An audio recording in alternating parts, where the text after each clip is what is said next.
भाई मी सकाळी बोललोच होतो की करण आणि आयुष हे गेमच्या बाहेर जाणार आहेत, कारण की आपल्याकडे माहिती पहिलंच येते मित्रांनो. त्याच्यामुळे सांगतोय की आपल्या चॅनल सबस्क्राईब करत जावा, कारण की आपण नवीन नवीन अपडेट बिग बॉस मध्ये येण्याच्या पहिलंच घेऊन येत राहतो. आता पण सांगतोय मित्रांनो, सबस्क्राईब केलं नसेल तर सबस्क्राईब करून घ्या, कारण की आपल्याकडे पहिलं माहिती येते. कारण की आपले जे सूत्र आहेत ते असे आहेत की बिग बॉसच्या टच मध्ये आहे, त्याच्यामुळे आपल्याकडे लवकरात लवकर माहिती येते.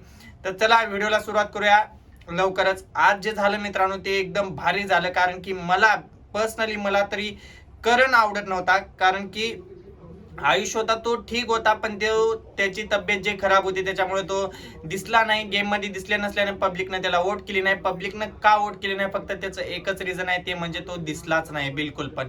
पण ठीक आहे, आयुष गेला, करण गेला, ठीक आहे. मला एकच भीती वाटत होती की मला जे न्यूज भेटले ते फेक असेल.